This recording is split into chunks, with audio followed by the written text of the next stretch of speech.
Nós saudamos todos os irmãos com a paz do Senhor Jesus. Este é o culto da Igreja Cristã Maranata, culto da terça-feira, que é o culto da doutrina. E nós vamos dar início a este culto fazendo um clamor, uma oração de invocação ao Senhor para que Ele esteja conosco. Logo após a oração, nós já vamos começar a cantar um louvor e em seguida já começaremos a participar do estudo dessa noite através do Conversas Bíblicas. Então, nós vamos permanecer todo esse período em comunhão com o Senhor para que sejamos abençoados pela doutrina da Palavra de Deus. Eu te convido agora a fechar os seus olhos. Se você puder, fique de pé. Nós vamos clamar ao Senhor.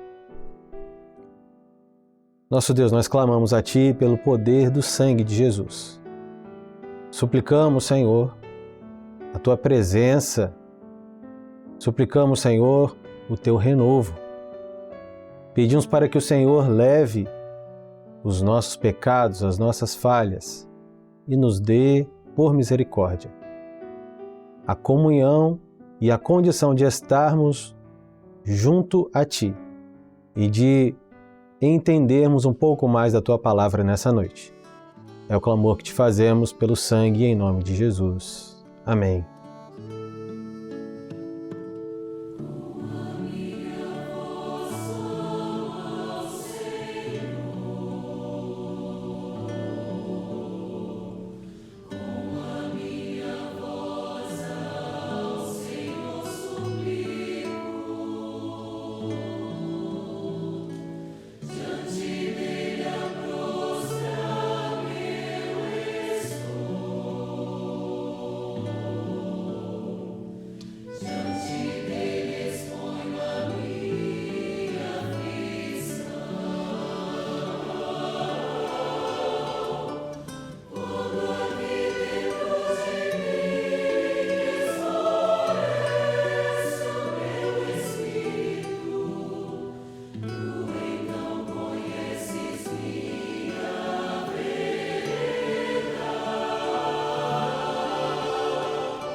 Eu quero saudar a todos os nossos irmãos, aqueles que nos veem pelo canal 126, TV aberta, ou pelo 85 da Sky, ou mesmo nas plataformas de YouTube, nossos irmãos da Igreja Cristã Maranata, outros irmãos nossos também que assistem.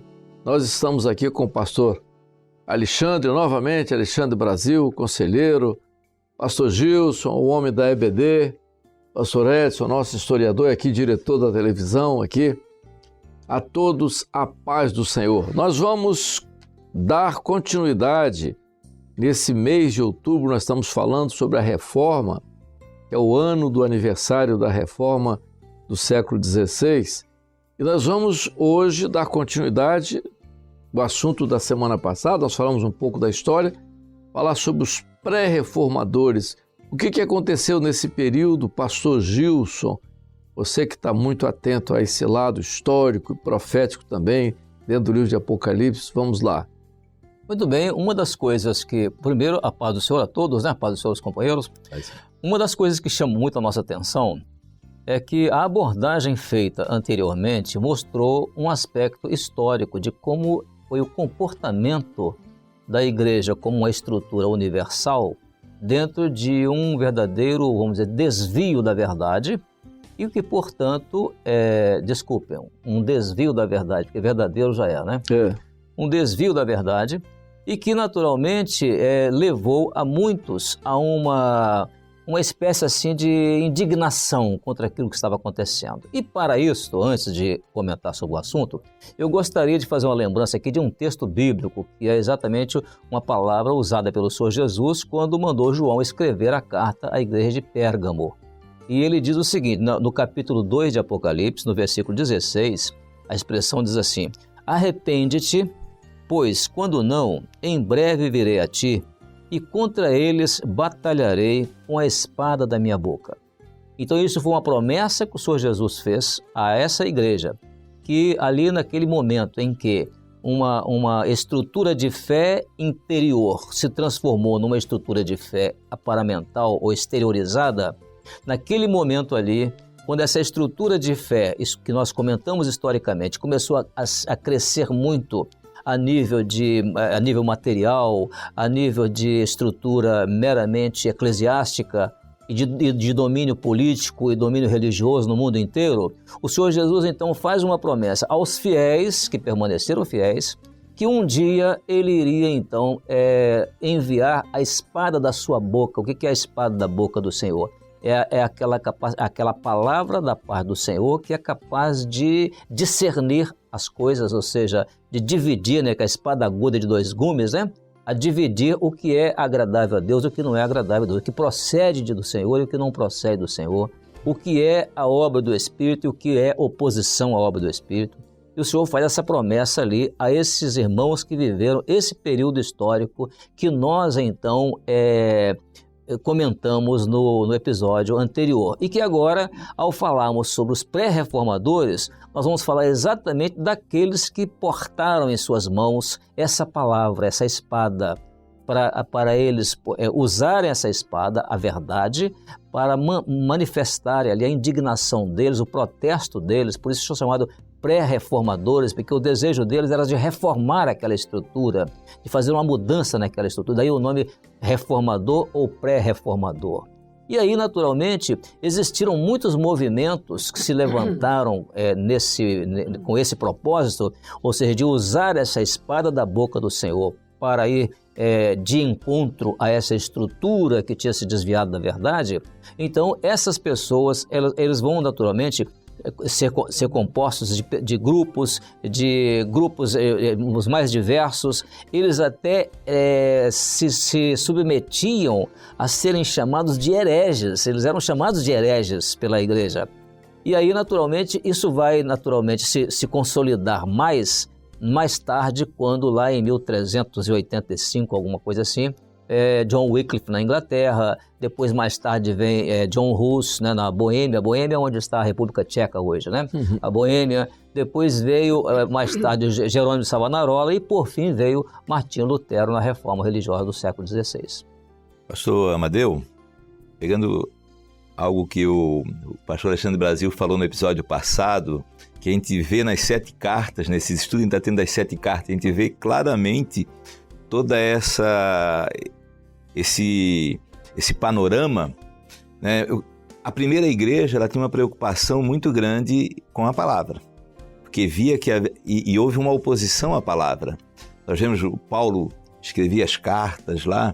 Eu tenho um exemplo aqui muito interessante do Bartolomeu, que foi um dos 12 apóstolos, o Natanael, ele também era chamado Natanael. Ele foi pregar lá na Armênia, historicamente existe esses fatos, e lá ele traduziu o livro de Mateus para os armênios. E ele pregava com o livro de Mateus, ele foi até a Índia também, a preocupação em falar sobre a palavra. Já esse período de 1000 anos se escondeu a palavra. Não tinha essa preocupação, não queriam que as pessoas conhecessem a palavra. E os pré-reformadores, eles vêm com esse mesmo coração, né? Eles são os fiéis, os restantes, que vêm com essa preocupação. Nós temos que, novamente, introduzir a palavra a um nível popular. Então, nós vemos ali o John Wycliffe, né, em 1371, esse período de 1380, ele já vem com esse modelo, ele já vem com essa preocupação. Mas isso lá na Inglaterra. Isso na Inglaterra. Assim como, né, o Jerônimo sempre tem problema em Savonarola. Ele era na Itália. Ele na Itália, né? Já. E o John Hus, lá em 1417, né? A gente falou aqui antes, 100 anos antes de Lutero, né? Ele foi um pré-reformador muito importante, né?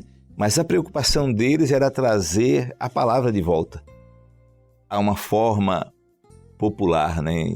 Lutero, a gente vê que a grande já é o final, dele... Gilson, já dentro dos assuntos que vocês estão trazendo na EBD, já é o final do Templo de Tiatira. Sim, seria assim, o final do Templo de Tiatira. O que é o Templo de Tiatira historicamente? Ele começa desde o primeiro Papa e vai até o Leão X, que foi o Papa dos tempos de Lutero. Então esse período aí, mais ou menos 590 até 1530 ou 1517, portanto, um período de aproximadamente 1000 anos. Exato. E, aliás, há até uma referência na carta a Tiatira, que o Senhor diz assim, dei-lhe tempo para que se arrependesse da sua prostituição, mas não se arrependeu. E esse tempo foi exatamente 1000 anos. É o tempo mais longo, histórico e profeticamente, dentro das 7 cartas, a Tiatira é a mais longa. Quando a gente conversa aqui a respeito disso, a gente vê que o tempo é longo demais. Você vê o seguinte, desde quando houve lá o Edito de Milão, aquela toda a contaminação daquilo que é santo, que é a palavra de Deus, que é a igreja que é santa, ela foi contaminada com tudo aquilo ali.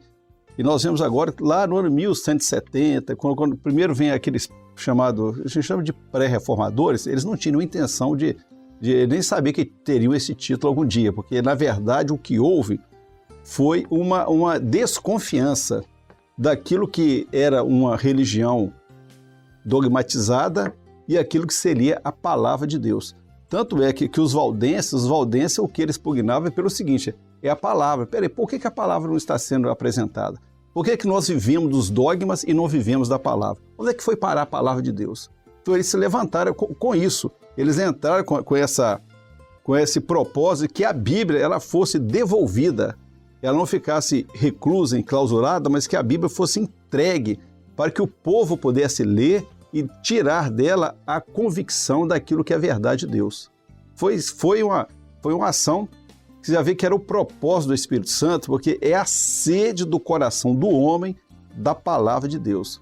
Porque o dogma não estava atendendo à ansiedade. Trazia medo, aflição, desesperança. A religião se tornava algo que se amedrontava as pessoas, mas não era nada que trazia paz interior. Agora a palavra é o contrário, a palavra traz vida. E justamente nesses pré-reformadores, eles queriam justamente se livrar dos dogmas e trazer a palavra. Só que isso aí não foi aceito de forma alguma pela igreja. A igreja não aceitou isso, não. Nós temos aqui os dogmas, nós temos aqui aquilo que é a liturgia da igreja, aquilo que já foi desenhado pelos patristas, que eles assim dizem, aqueles homens que formularam tudo isso, isso tem maior valor do que qualquer outra escritura. Eles não davam valor. A religião dominante não dava valor, o cristianismo não dava valor à palavra, dava valor àquilo que se definia pelos governantes eclesiásticos. Agora, os pré-reformadores nasceram justamente de um anseio no coração interior, que é justamente onde é que a fé brota. E eles foram duramente perseguidos, foram mortos, foram alguns até massacrados. Os valdenses tiveram aldeias deles destruídas por causa de defenderem a palavra de Deus. Nós queremos a palavra. Eles não chegaram a alcançar, não tiveram isso, mas eles buscaram isso e serviu de inspiração futura para os reformadores de fato, como Martinho Lutero, que foi por excelência aquele que deu a partida mesmo. Foi a energia de ativação que rompeu com tudo aquilo e fez com que realmente a palavra fosse entregue ao homem, a nós. Eles foram chamados de reformadores porque, na verdade, eles não queriam sair da igreja. Não queriam fundar outra igreja. Eles não queriam fundar outra igreja. Eles nem se atreviam a isso, porque eles entendiam que a igreja tinha uma instituição que tinha que ser preservada. Eles tinham que ser preservada. Eles queriam que houvesse uma mudança comportamental dentro daquilo que era a igreja toda aquela que era a linha política eclesiástica da igreja. A ideia era exatamente essa. Porque eles entendiam que a igreja estava corrompida. E isso eles entendiam. Todos os pré-reformadores entendiam, até os reformadores, que a igreja estava corrompida. E eles precisavam refazer isso, voltar à origem daquilo que é... Eles só não tinham ideia, interessante, né? Eles só não tinham ideia do momento profético que eles viviam. Isso, é. Não tinha nenhuma. No caso, por exemplo, de Jerônimo Savonarola, ele pregava contra a vida desregrada dos padres e dos papas. Vida desregrada. Agora, tem um fator histórico interessante que contribuiu muito para a reforma, ou seja, que ajudou muito os pré-reformadores. É que havia, nesse período dos pré-reformadores, como no caso, por exemplo, de John Wycliffe, John Hus, daí para frente, havia um interesse dos próprios grandes feudos que existiam, como a dos anglos, dos francos, dos germanos. Havia um interesse muito grande deles de se verem livres dos pesados tributos de Roma. Então eles aproveitavam esses próprios pré-reformadores, que eram professores de universidade, eram homens que tinham eloquência, eram homens que dominavam multidões, para usá-los exatamente como instrumento para provocar um rompimento e eles poderem também ter o interesse deles satisfeito, que era o interesse de não pagar pesados tributos a Roma, né? Isso contribuiu de certa maneira com relação a ajudar os pré-reformadores. E o livro de Apocalipse, interessante, na carta que é falada aqui no capítulo 2, verso 19, quando fala sobre as obras dos reformadores, dos pré-reformadores, é chamada de as últimas obras melhores do que a das primeiras. O que as últimas obras? Que era aquele trabalho que eles estavam fazendo para que a igreja retomasse finalmente a condição que ocorreu no período da reforma dali para frente. Porque o período da reforma, profeticamente, é chamado o período daqueles que restaram, os restantes de Tiatira, como a palavra diz em Sardes, né? Sardes significa restantes, ou seja, aqueles que restaram, que sobraram, porque Tiatira foi uma carga muito pesada. E em Tiatira mesmo, quer dizer, o período profético de Tiatira, que corresponde à estrutura religiosa da Idade Média, nesse período aí o Senhor Jesus fez uma promessa aos fiéis. Quer dizer, aqueles que não têm essa doutrina e não conhecem as profundezas de Satanás, que era exatamente aquela situação de trevas que existia naquele período, ele diz assim, outra carga vos não porei. Então foi uma promessa do Senhor essa promessa está sobre nós até hoje. O Senhor não deixará mais que a igreja fiel esteja debaixo de uma carga tão pesada como foi a carga de Tiatira. Interessante que esses pré-reformadores, aquilo que eu falei antes ali, eles tinham o mesmo coração da primeira igreja. Eles não temiam a morte, né? Em ser fiel até a morte. Porque a Inquisição, ela também ameaçava de morte, né? Então, homens corajosos, né? O John Wycliffe, ele diz, o Papa não tem poder maior que qualquer outra pessoa. Num período daquele ali, a pessoa chegar e fazer uma declaração dessa, ele Para ele, a autoridade era da Bíblia e não da igreja. E não da igreja, né? Porque ele via que A coisa estava fora. Mas a gente vê o Senhor presente sempre, né? O Espírito Santo operando. Porque quando apareceu homens fiéis, corajosos, para trazer novamente a palavra, o Senhor facilitou isso, né? Com a invenção da imprensa, né? O Gutenberg, lá em 1439, inventa uma máquina, né? Então aqui nós temos o Ciência e Fé, aí, o grupo Ciência e Fé, inventa uma máquina que passou a multiplicar a facilidade de tu poder imprimir a palavra. Então Lutero, logo em seguida, né, nem 100 anos depois, ele usa isso para as suas teses e também para traduzir a Bíblia. A Bíblia, então, favoreceu a Bíblia ser multiplicada, a impressão da Bíblia. Então, outra coisa também que favoreceu os pré-reformadores foi a queda de Constantinopla, ou seja, o fim do Império Romano. Aquele que restou do Império Romano estava o Império Bizantino, né, que era o Império Romano Oriental, que permaneceu, e a queda de Constantinopla, né, em 1453, ela deu fim, né, a esse império que era muito forte. Então nós vemos assim que o Senhor nunca deixou os fiéis sozinhos, né? Ele sempre deu uma mãozinha, podemos dizer assim, né? Não, mas verdade, quando Daniel, o rei Nabucodonosor queria matar todos os sábios, quando ele buscou o Senhor, ele fez aquela expressão, né? Até lembrando aqui, né? Ele muda os tempos, as estações, ele remove os reis e estabelece os reis. Toda a história do homem ela é controlada por Deus. O Senhor, ele é Senhor da história. Deus é Senhor da história. O que acontece é justamente isso. Quando a igreja não estava por brincadeira. Porque quando ela viu essa reação, ela agiu energicamente. Tanto é que quando João Hus ele tinha salvo-conduto para poder participar do concílio. Não, vem aqui, está tudo certo, você vai testar. Ele tinha um habeas corpus, vamos assim dizer. Mas quando ele chegou lá, ele foi julgado, ele foi condenado, foi morto e foi queimado. E eles não estavam para brincadeira. Agora, os fatos políticos da época contribuíram fundamentalmente para a reforma. E isso foi providência do Senhor. Deus providencia aquilo que é necessário para ele, para a sua igreja. Quando os homens acham que dominam, é um doce e ledo engano, porque Deus estabelece os reis. Não há nenhuma autoridade que não seja dada pelo Senhor. Então, as autoridades constituídas na época favoreceram isso. Eles estavam oprimidos por aquele governo eclesiástico, os reis, toda a sociedade política da Europa estava oprimida por aqueles reis, pelo domínio eclesiástico. Eles tinham um domínio tão forte que os reis eram enfraquecidos pelo poder papal.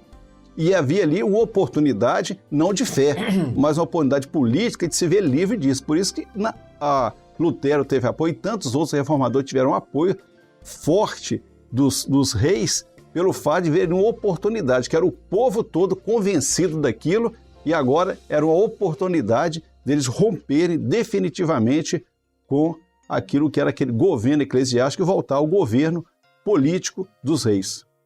Nós tivemos, por exemplo, dando sequência ao que o pastor Alexandre está falando, uma das primeiras, vamos dizer assim, um dos primeiros movimentos que foram de encontro a essa estrutura dominante da Idade Média, como já falamos no episódio anterior, foi o chamado Grande Cisma, ou seja, quando a Igreja Católica, a palavra católica significa universal, então era a Igreja que era universal, mas ela passou a partir dali nessa cisão, chamada Grande Cisão, Grande Cisma, agora a entender que já a autoridade do Papa já não seria mais extensiva à chamada Igreja Católica Ortodoxa. Então existiu a Igreja Católica Romana e a Igreja Católica Ortodoxa. Então hoje, por exemplo, no ramo ortodoxo, depois disso, veio a Igreja Ortodoxa Grega, né? A Igreja Ortodoxa Grega, a Igreja Ortodoxa Russa, a Igreja Ortodoxa Copta, né? Que é da Etiópia, e assim por diante. Então isso mostra que, por exemplo, eles não têm um papa, eles têm uma autoridade máxima que é chamado o patriarca, né? O patriarca é a autoridade máxima da Igreja Ortodoxa, seja grega, seja russa, ou copta, ou qualquer outra. Agora, o que é interessante observar nisso aí é que nesse período, vários fatores de revolta contra a estrutura dominante, religiosa e política dominante, já estavam acontecendo, como por exemplo, em 1377, de 1305 a 1377, já havia um papa na França, além do Papa de Roma. A França elegeu um camarada como papa na França, entendeu? O tal do Filipe o Belo, né, que era rei da França, ele então, os papas ali eram escolhidos pelos reis da França. Lá na Inglaterra, o rei Eduardo I foi quem deu apoio ao Wycliffe. Interessante, o Wycliffe não escrevia em latim, ele conhecia grego, escrevia em inglês e traduziu a Bíblia do grego para o inglês, que tem até hoje aquela versão chamada a versão Rei Tiago, né? Ou seja, King James, né? E na Alemanha, o Henrique IV, aliás, né? Foi quem deu apoio ao Lutero, Martim Lutero, e também apoiado por um príncipe chamado Príncipe Frederick. Então, nesse período, a gente via que os próprios governos também já estavam revoltados contra uma estrutura que persistia ali na Europa daquela maneira. Então isso, naturalmente, levou a um outro fator que até eu gostaria de mencionar aqui, que que acontecia nesse período? A igreja tinha as chamadas universidades da igreja. Então tinha Salamanca, tinha Firenze, não, Florença, né? E tinha também Alexandria, tinha outra universidade em Oxford, em Cambridge, eram igrejas, eram universidades da igreja, cujos mestres, essas universidades só tinham dois tipos de pessoa. Existiam os sábios e os indoutos. Quem eram os sábios? Os sábios eram os mestres da universidade. Os indoutos eram aqueles que não tinham conhecimento nenhum. Então, esses sábios, mestres dessas universidades, eles eram orientados, ordenados a ensinar somente aquilo que interessasse à igreja, ao interesse religioso. Tanto é que vai acontecer em 1632, parece, quando Galileu, né, Copérnico, aquele período de Copérnico e Galileu, né? Copérnico, ele disse que o Sol que era o centro do sistema planetário. Nicolau Copérnico, não a Terra, Nicolau Copérnico. E Galileu, quando Galileu também expôs a tese dele com relação à Terra, no sentido do movimento da Terra, né, a rotação. Heliocentrismo. Era o heliocentrismo e tinha... que a Terra era redonda. Uhum.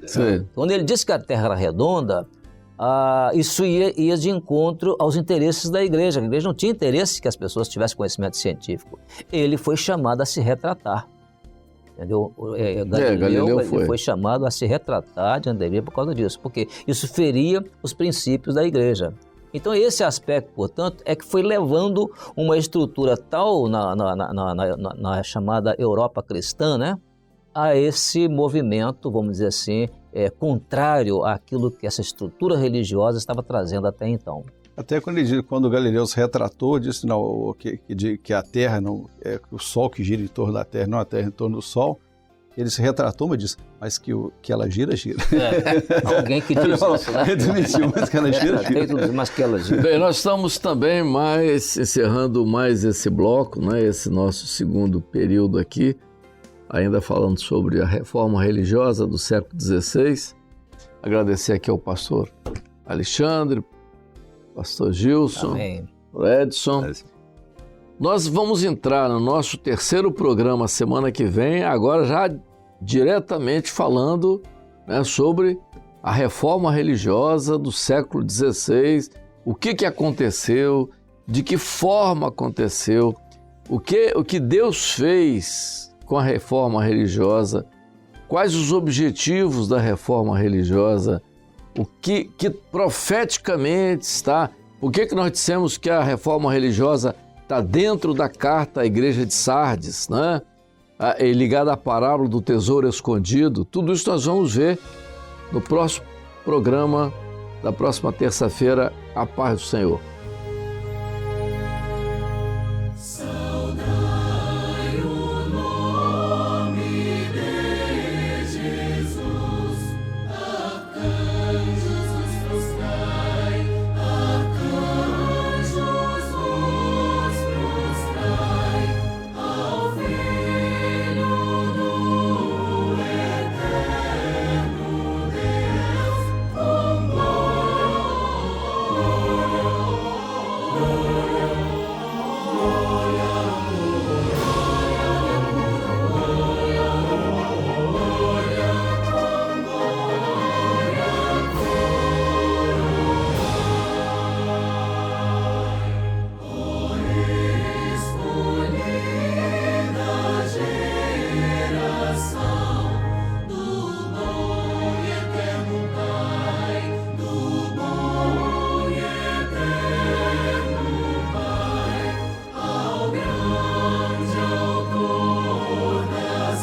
Glória a Jesus, bendito seja o nome do Senhor. O livro do Apocalipse nos garante que feliz é aquele que lê, que ouve e que guarda a profecia, guarda a palavra de Deus. E nós estamos tendo uma oportunidade maravilhosa de ler, de ouvir e de guardar um pouco mais da doutrina revelada. Por isso nós vamos agradecer a Deus, encerrando este culto. Feche seus olhos, nós vamos orar. Nosso Deus, te louvamos, te bendizemos pelo estudo dessa noite, porque temos a certeza que a Tua Palavra tem libertado, tem curado e tem salvado no nosso meio. Te louvamos, Senhor, por este estudo, por esta grande bênção que é a Palavra do Senhor agindo em nós. Pedimos para que tudo o que foi mencionado neste estudo fique gravado nos corações e nas mentes e que possamos, Senhor, seguir firmes no Teu projeto, tendo a Tua Palavra como o nosso guia. Sendo assim, Senhor, em Teu nome dizemos que a graça redentora do Senhor Jesus, o amor sublime do Deus Pai, as consolações, a comunhão e o poder do Espírito Santo do Senhor estejam convosco, amados irmãos, agora e para todo sempre. Amém. Amém, queridos. Você que pôde ficar de pé, pode se assentar. Nós temos aqui um QR Code que está na tela. Esse QR Code é para os irmãos que estão no exterior e que, porventura, precisem de algum tipo de assistência.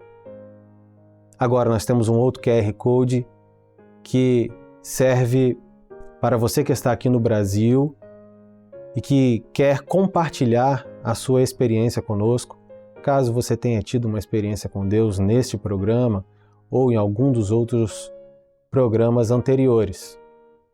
Agora você está vendo na tela o 0800, que é um serviço disponibilizado pela Igreja Cristã Maranata, que nós temos pastores 24 horas por dia, todos os dias, à disposição para te atender, para orar, para conversar com você, uma assistência espiritual.